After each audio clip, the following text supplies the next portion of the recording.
আরে কি কষ্ট যে মারছে আমার নাই। খুলনায় এক যুবকের ক্ষতবিক্ষত মরদেহ উদ্ধার করেছে পুলিশ। রোববার ১৯ অক্টোবর বেলা ১১টার দিকে পূর্ব রূপসা ব্যাংকের মোড়ে একটি চায়ের দোকানের পিছনে জলাশয় থেকে ভাসমান অবস্থায় ১৯ বছর বয়সী রেজাউল ইসলাম নামের এক যুবকের মরদেহ উদ্ধার করা হয়। রেজাউল ইসলাম বাগমারা বাজারের পান ব্যবসায়ী আব্দুল হাকিমের ছেলে। স্থানীয়রা বলেন, রূপসা উপজেলার বাগমারা গ্রামের আদর্শ গলি এলাকার বাসিন্দা আব্দুল হাকিম ও তার ছেলে রেজাউল ইসলাম দুইজনে একটি চা পানের দোকানের ব্যবসা করতেন। গত শুক্রবার রাত্রে তার বাবা তাকে দোকানে রেখে বাড়ি চলে যান। পরদিন সকাল ১০টায় তিনি দোকানে গেলে তখনও দোকান তালাবদ্ধ অবস্থায় দেখেন। পরে তার ছেলের কোনো সন্ধান না পেয়ে তিনি স্থানীয়দের সহায়তায় দোকানের তালা ভেঙে ভিতরে প্রবেশ করেন এবং তার ছেলের পরনের সকল জামাকাপড় দোকানের ভিতরে পড়ে থাকতে দেখেন। পরবর্তীতে অনেক খোঁজাখুঁজির পরও তার ছেলের কোনো সন্ধান মেলেনি। অবশেষে আজ সকাল ১১টায় দোকানের পিছনের জলাশয়ে রেজাউলের লাশ ভাসতে দেখে স্থানীয় থানা পুলিশে খবর দিলে ঘটনাস্থলে এসে লাশ উদ্ধার করেন পুলিশ। রেজাউলের লাশটি সম্পূর্ণ উলঙ্গ অবস্থায় জলাশয়ে ভাসমান ছিল। তার শরীরের বিভিন্ন স্থানে ধারালো অস্ত্রের আঘাতের চিহ্ন রয়েছে। পরে তার লাশটি ময়নাতদন্তের জন্য খুলনা মেডিকেলের মর্গে প্রেরণ করা হয়। এর সাথে ছোটকাল দিয়ে আমার পরিচিত, খুব ভালো একটা ছেলে ছিল, ভদ্র। রাত্রে দোকানে থাকতো, সকালে হচ্ছে ওর বাবা থাকতো।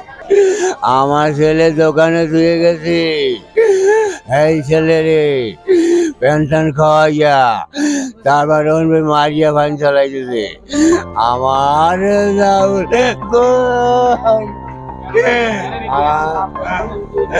আমার লাশটা উপরের দিকে ছিল আর কি, মাজার উপরে বাসা ছিল, মাজার নিচে আর কি ডুবানো ছিল।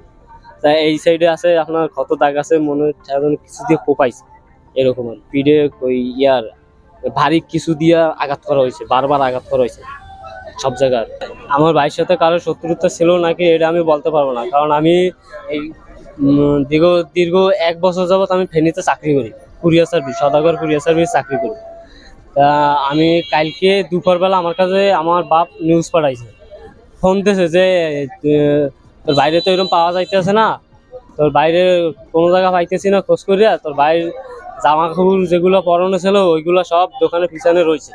জামা রয়েছে, তারপর আপনার প্যান্ট রয়েছে, তারপর প্যান্টের পকেটে টাকাও রয়েছে, তারপরে আপনার ওই জুতা, পরনের জুতা ওইটাও পাইছে, সব দোকানে বেঞ্চের উপর ছিল।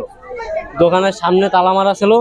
আমার বাপ আবার আগের দিন রাত্রে ওরে দোকানে থুইয়া, রাতে দোকান বন্ধ থাকে, দোকানে গুমলাট করাই থুইয়া সে গেছে বাসায়।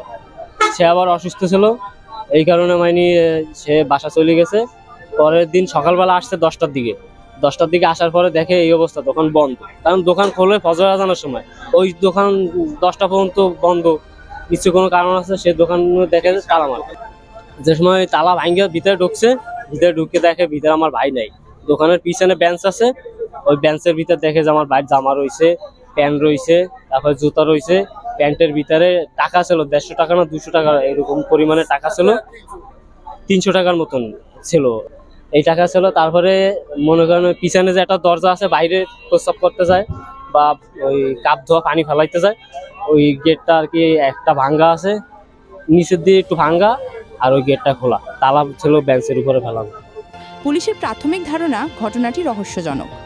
ময়নাতদন্তের রিপোর্ট পাওয়ার পর মৃত্যুর কারণ নিশ্চিত করা যাবে বলে জানিয়েছেন সংশ্লিষ্ট তদন্ত কর্মকর্তা। হঠাৎ মৃত্যুতে এলাকায় শোকের ছায়া নেমে এসেছে। পরিবার ও স্বজনদের কান্নায় ভেঙে পড়েছে বাগমারার শান্তপাড়া।